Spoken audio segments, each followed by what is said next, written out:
Good morning, it's Dave at ATI Watch Reviews.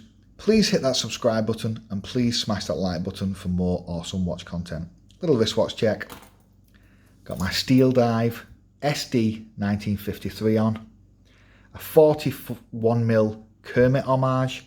Ceramic green bezel with the black dial.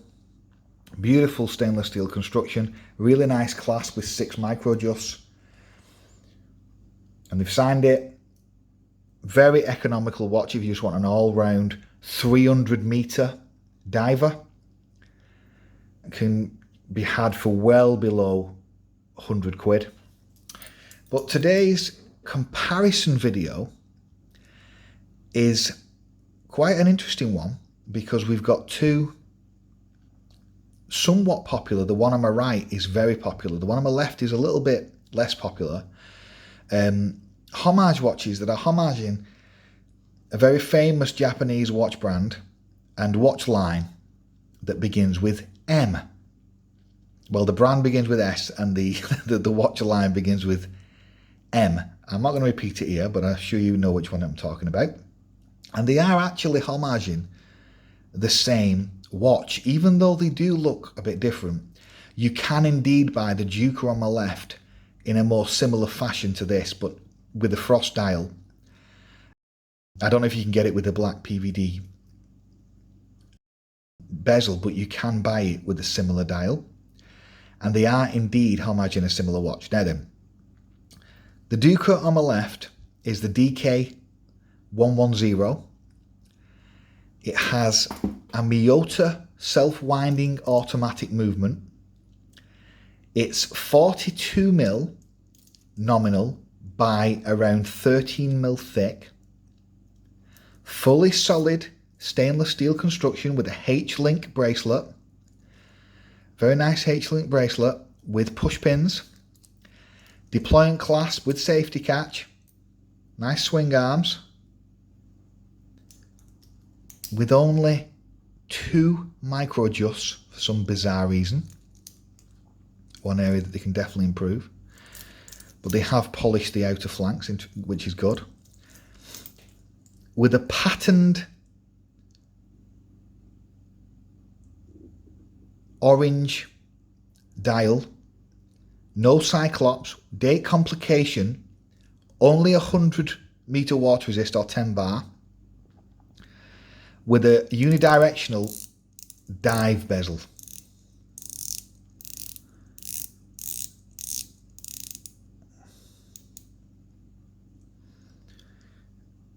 And this is going to be compared to the Heimdallr HAS H9, at least that's the model number on the back of the case. 42mm frost dial, a frost imprinted dial, very interesting dial. NH36A movement, 200-meter water resist, black dive bezel, black PVD dive bezel construction, a kind of hybrid 3 to H-link construction, a kind of hybrid H-link with polished inners, main body in brushed and outers polished. Again, push pins but no arrows.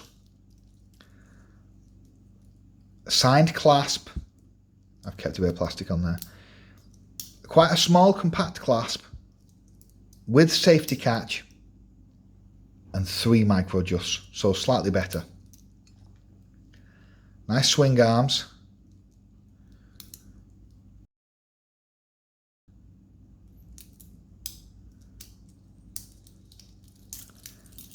And an engraved case back. See, it says HAS H9 there. The reason why I'm comparing them is that, well, they're both homaging ultimately the same watch and the same manufacturer.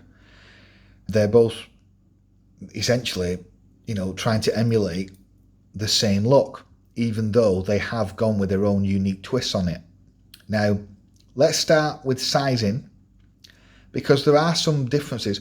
Online, I've seen this watch listed as a 15mm watch by 44, but it's not. The Duka, 42.6mm diameter, that's the bezel diameter. 45.6 overall diameter when you include the 4 o'clock crown. 50.8mm lug to lug. 49mm end link to end link, so not too bad because it's got female end links, and a thickness of only 12.2mm, so quite slender. Versus the Heimdallr. The Heimdallr's bezel is only 41.5, but with crown it's 46.7 as a more prominent crown. A lug width of 47.6, an end link to end link of 48mm, even more slender than the Duka, but it is thicker at 13.4mm. So the sizing is an interesting one. On the one hand, the Duka has the bigger physical face size, if you will. The head of the watch is physically bigger in terms of its diameter, but the bezel it's slightly proud of the case, if you see there. So it's about 1 millimeter bigger in diameter, but the Heimdallr is thicker by over 1 mil. I think it was 13.5mm thick versus 12.2. So again, it's a strange one. And as well, this goes down to the weight of the watch. So I think for sizing, they're both similar, but on the thickness and weight, which is going to affect things more, because it's the bezel that overhangs on the Duka that makes it bigger, I think, really. They're both going to be okay for 6.25 inch wrists above, really. 6.5, 6.25 inch wrists and up for both of them. But the Heimdallr is heavier, which is what we're going to look at now. So the Duka, I don't think I've taken any links out, but I might have took out one, so call it about 4 grams extra, something like that. So the Duka is only 160 grams, and I think I may have taken out on the 6 o'clock side 1 link. So call it another 5 grams. So the Duka's around 160 to 170 grams with all the links in, versus the Heimdallr with 197 grams, just short of 200. So the Heimdallr is a whopping 20% heavier, more than 20% heavier. It's significantly heavier. So that's going to affect wearability, which is why I said in one of my previous videos that as an all-day desk diver, you've got to have big wrists and be able to take the weight if you want to wear the Heimdallr. I think the Duka is probably better. It's better weighted and better sized for an all-day wear. So I'm going to give the winner on the weight to Duka, and on the overall sizing, I'm going to give the winner to Heimdallr, but the thickness is on the thick side at 13.5, 13.7 mil. But so just bear that in mind, that the Heimdallr is more of a tool watch in that it's, you know, it's got the beefy spec, the beefy thick to match the tool nature of the watch. Talk about dials and crystals. The crystal on the Duka is flat sapphire, synthetic sapphire. There is a blemish on my unit, but the presentation is pretty good. You've just got a simple Duka with automatic 10 bar, no cyclops, it makes it cleaner. The orange contrasts the white, and the silver very good. It has that classic dive look, sporty dive look, versus the Heimdallr that has an ever so slightly domed sapphire crystal. It is sapphire though. The frost dial, frost imprinted dial, beautiful dial. It's a smaller dial though, but there's a lot more going on. Automatic divers 200 with the date complication. Again, no Cyclops. For me, for legibility, I think the winner is the Duka. But for overall presentation, I'm going to give it a draw. But I probably prefer the more concentrated look of Heimdallr as it all plays together, even though it is more busier and it is more difficult to see. But legibility is won by Duka because of the frost dial makes it more busy and more difficult to read the time. Now bezels, that is pretty easy to turn, almost too easy to turn really. Bit of back play and it's not completely perfect.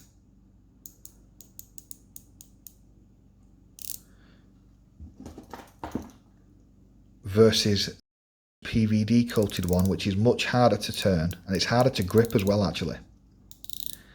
But that feels better. The turning mechanism feels better.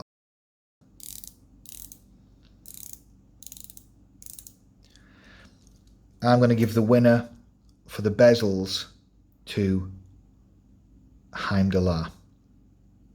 The Heimdallr has the better mechanism, but the Duka is easier to turn.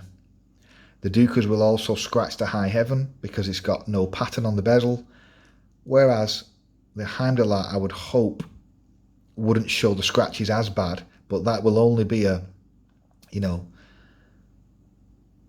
few micron layers of the black coating. It will not be, obviously it's a steel construction underneath there, so if it gets scratched it will show it.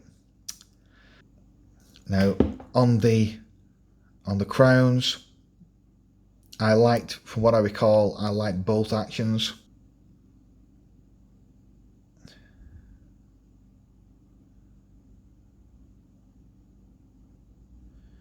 Yeah. Clean movement.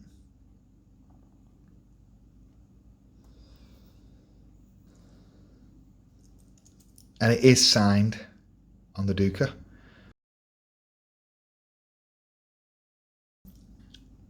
Versus the Heimdallr, which appears to have some type of plastic cover.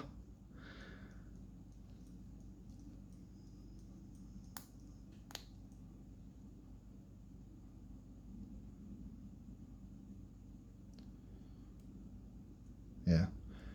Very smooth action. It's a good, and it's got this like grippy textured material, so it's easy to grip. And it does have a crown guard on it. I'm going to give the winner to Heimdallr ever so slightly. As well, I prefer it to have a crown guard. I know they are a bit strange how they've done it on the Heimdallr, but the Duka doesn't have any crown guard. So the case is very curved lugs, which is good. Slim, only 12mm thick, very good. Versus Heimdallr, yep, a bit more chunky, but it is curved, very smoothed off, so nothing digs in. That's very good polishing, how they've done that. The only thing that would dig in is this texture on the crown. The Duka is not as rounded off, but it is very good, comfortable case. I'm going to give the winner to Duka for the design of the case and the tapering, etc. But the Heimdallr is closer to the Homage.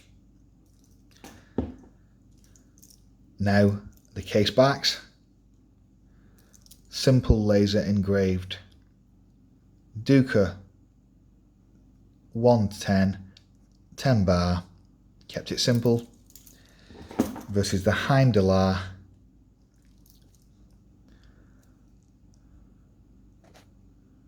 HAS9, H9. Yeah, I'm going to give it a draw. There's more going on technically on the Heimdallr, but I'm going to give it a draw. Now, let's get on to the meat and potato, the bracelets. The Duka's is a very comfortable H-link with brushed inners, polished flanks, simple push button construction, but the clasp lets us down. The mechanism of the clasp, the disengagement is gritty there. It's not perfect because the engineering tolerances are, on my unit, are not great. Maybe other units are okay. But when you disengage in there, it catches a bit. Does have a dive extension though. Tinny dive extension, but it does have one. Works perfectly fine.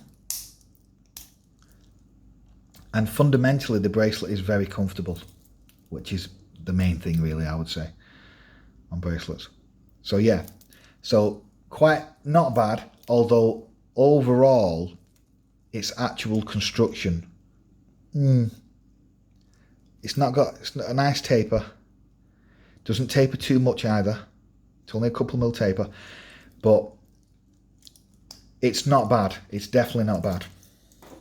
Versus the Heimdallr, which, if you can immediately see, has thicker links. Look how thick them links are.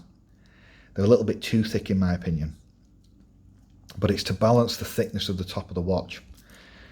A kind of hybrid H-link construction, very interesting, with a better clasp. So the clasp is definitely better. You've got safety catch, got good mechanism.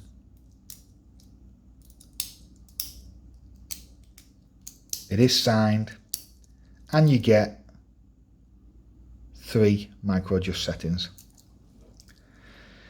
The polishing is better. The polishing is better on the Heimdallr. Its appearance looks better as well, in my opinion, but it is thicker and probably not as comfortable. You know, it is completely rounded off any edges. Let's get them on the wrist. And that's it, on the wrist.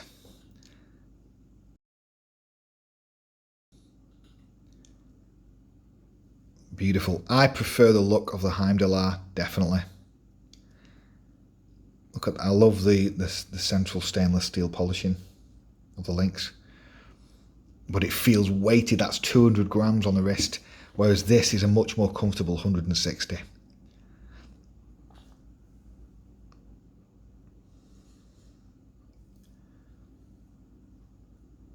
And you can see the Heimdallr is thicker there by at least a mil and a half, which is significant. If it was me, which one would I go for? If I could handle the weight and I had big enough wrists, I'd pick the Heimdallr. But you have to understand that it's not going to be completely comfortable as an all-day wear unless you've got the wrist and you can handle that kind of weight. Whereas this is more comfortable. It's a simpler design, it's more comfortable, and it's got decent looks, and it's 20% cheaper. And let's do the loom. Now I've just had a UV pen on it for like 30 seconds and it's done basically nothing. The loom is unfortunately abysmal on the Duka. It is absolutely abysmal. Yeah, the loom is really bad on the Duka, I'm sorry to say. The pip is loomed, but the indices and hands are essentially not loomed, which is very poor. But on the Heimdallr, you've got this beautiful green loom, quite a strong, way above average green loom. The winner on the loom is absolutely, hands down by a country mile, the Heimdallr. So overall, the winner, I'm going to say, although it is somewhat horses for courses, is the Heimdallr. It's a superior build quality, in my opinion, superior appearance. The clasp is better. The crown is slightly better, but it's not as comfortable. If you just want to, if you're going to compare them on comfort mainly, and you think the looks are similar, then the winner is Duka, because it's over 20% less weight, like nearly 25% lighter, and that has a big effect on comfort. But build quality, finishing, appearance, everything else, in my opinion, is superior on the Duka, on the Heimdallr. Is superior on the Heimdallr. So I hope you've liked this little comparison. It's been Dave. Have a great day.